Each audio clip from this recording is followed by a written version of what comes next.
दर्शकों नमस्कार, मैं हूं अश्वनी और आप लोग देख रहे हैं अभी प्रत्येक न्यूज लाइव। अभी हम मौजूद हैं समस्तीपुर ज़िले के हसनपुर विधानसभा क्षेत्र में और हम अभी जिनके साथ मौजूद हैं वो किसी परिचय के मोहताज नहीं हैं। जी हाँ, राम नारायण मंडल उर्फ बच्ची मंडल, जो कि हसनपुर प्रखंड मुखिया संघ के अध्यक्ष हैं, जदयू के कद्दावर नेता हैं और ख़ास बात यह है कि ये क्षेत्र में समाज सेवा से जुड़े हुए रहते हैं। लोगों के बीच इनकी पहचान है, अपनी पहचान है। 2005 के विधानसभा चुनाव में इन्होंने लोजपा के टिकट पर चुनाव लड़ा था और वे निकटतम प्रतिद्वंदी रहे थे, दूसरे स्थान पर रहे थे। और इस बार भी ये जदयू के उम्मीदवारों के दावेदार में प्रबल दावेदार हैं। हम इनसे बात करते हैं, यहाँ के क्षेत्र के मुद्दे के बारे में, क्षेत्र की समस्याओं के बारे में बात करेंगे। मंडल जी, आपका स्वागत है प्रत्येक न्यूज लाइव में। नमस्कार। आपका नाम क्षेत्र में काफ़ी तेज़ी से चर्चा में है, जबकि यहाँ से जदयू के विधायक हैं, फिर भी चर्चा है लोगों के बीच कि यहाँ से उम्मीदवार बदला जाए। ऐसे में आपका नाम काफ़ी तेज़ी से क्षेत्र में आगे आ रहा है।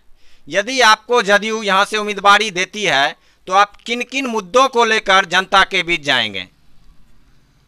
जनता के बीच जाने का मुद्दा, सबसे पहला मुद्दा तो विकास का मुद्दा होगा। आज के डेट में भी जिस अनुपात में सारे बिहार का विकास हुआ है, निश्चित रूप से उस अनुपात में हसनपुर का विकास नहीं हो पाया है। और हसनपुर का विकास सबसे पहला मुद्दा जो भी जनप्रतिनिधि होंगे उनके लिए पहला मुद्दा है। आज दुर्भाग्य की बात है कि 15-20 साल पहले बाढ़ में हसनपुर राजघाट का रोड बह गया, लेकिन नहीं बन सका। इसी तरह से जो बाढ़ में उस समय बहा था जो सड़क, उस समय के तत्कालीन डीएम और चुंबा आओ के प्रयास से रोड और पुल पुलिया का एस्टीमेट बना और वह पुल बना माननीय मुख्यमंत्री के दिशा निर्देश के तत्वाधान में। आज स्थिति ये है कि जहाँ जहाँ मुख्य सड़क है नहीं बन पाया। किस कारण क्या है मैं उसमें नहीं जाना चाहता हूँ, लेकिन मेरा सब, यदि मुझे पार्टी आला कमान के द्वारा उम्मीदवार घोषित किया जाता है, अवसर दिया जाता है, तो निश्चित रूप से हसनपुर के विकास के लिए सबसे पहला मुद्दा मेरा यही होगा। रामनारायण जी, हसनपुर विधानसभा के कई ऐसे गांव हैं, ग्रामीण सड़कों की स्थिति काफ़ी जर्जर स्थिति में है, जबकि कई मुख्य सड़कों की स्थिति भी काफ़ी खराब है। तो यदि आप यहां से चुने जाते हैं तो क्या इन पंचायतों में, इन सड़कों पर आपकी नज़र रहेगी? निश्चित रूप से मैं कहना चाहता हूं कि प्रयास ही रिजल्ट देता है। जो लोग हैं, जैसा कि सर्वे भी हुआ है, हम लोग भी क्षेत्र में जाते हैं तो यहाँ के लोग स्थानीय विधायक से नाखुश हैं, जबकि नीतीश कुमार के कामों को वो ठीक रूप से देखते हैं। और लोग यहाँ के विधायक के प्रति उनकी शिकायत रहती है कि जब भी जाते हैं विधायक तो शीशा बंद रखते हैं, ये रखते हैं। तो आप नीतीश कुमार जी के काम को कैसे देखते हैं बिहार में? नीतीश जी का काम किसी शब्द में बयान नहीं किया जा सकता है। वह काम बोलता है, चाहे वह किसी भी महकमा का काम हो, सड़क का मामला हो, स्वास्थ्य का मामला हो, शिक्षा का मामला हो, बच्चों का मामला हो, बूढ़े पेंशन का मामला हो। आप सोच नहीं सकते हैं कि दुनिया में ऐसा कोई प्रदेश या देश नहीं है जो एक तरफ से सभी बूढ़ों को, चाहे वह धनी आदमी हो या गरीब आदमी हो या किसी तरह का, सबको पेंशन देने का काम, अद्वितीय काम माननीय मुख्यमंत्री ने किया। और एक महकमा क्या कहे, सभी महकमाओं में आज किसान को किसी भी तरह का जो अनुदान होता है खाता में चला आता है, महिलाओं का अनुदान जो होता है खाता में चला आता है। सब महकमे का काम उन्नत रूप से हो रहा है। मुख्यमंत्री का जो विजन है, चाहे कृषि का क्षेत्र हो, चाहे स्वास्थ्य का क्षेत्र हो, सभी क्षेत्रों में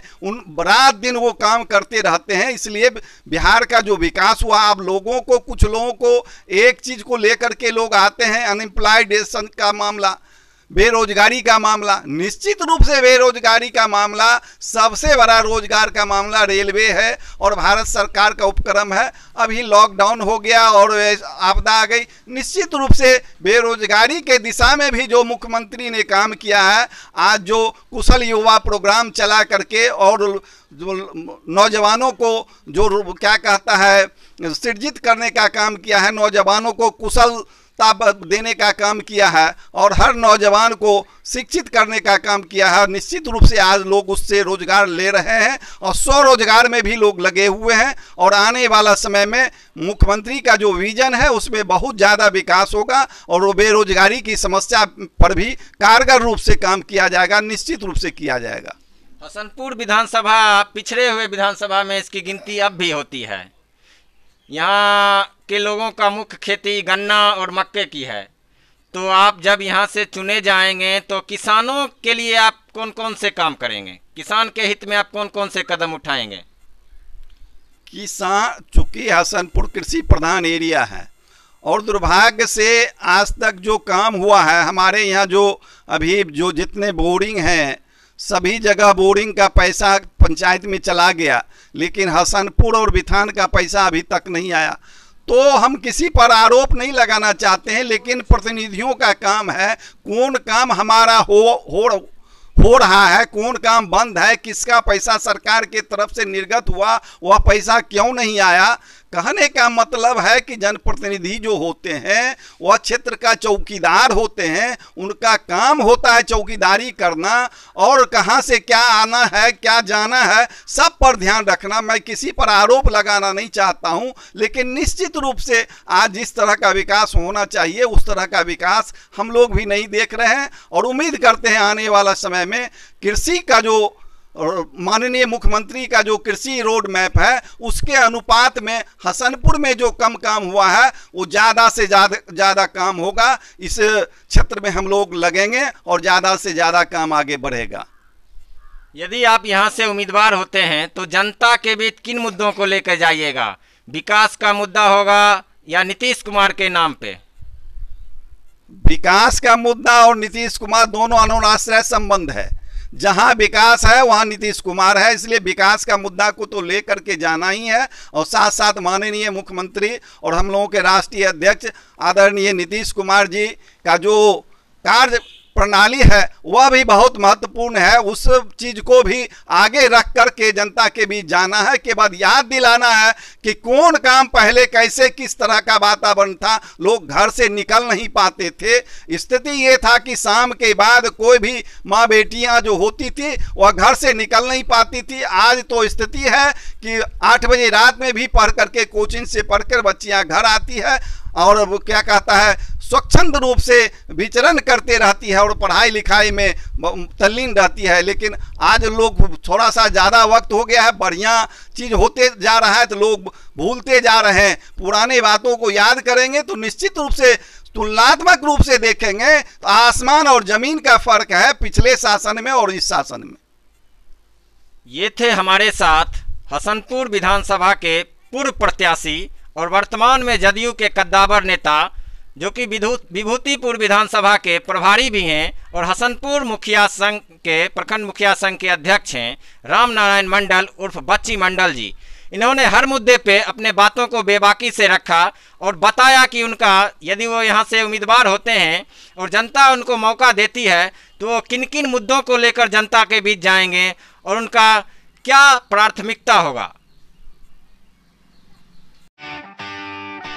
बिहार विधानसभा चुनाव 2020 अब की बार किसकी सरकार, किस में कितना है दम, कौन मारेगा बाजी, किसका होगा पलड़ा भारी, एनडीए की बनेगी सरकार या विपक्ष भरेगा हुंकार, राजनीति के शह और मात का खेल, कौन होगा पास कौन होगा फेल, किसके सर बंधेगा बिहार का ताज, क्या है जनता का मूड और मिजाज, नेताजी से पूछेंगे जनता के सवाल, हर विधानसभा क्षेत्र का दिखाएंगे हाल। Powered by Brajesh automobile Purnia. चुनाव के हर अपडेट के लिए देखते रहे प्रत्येक न्यूज लाइव।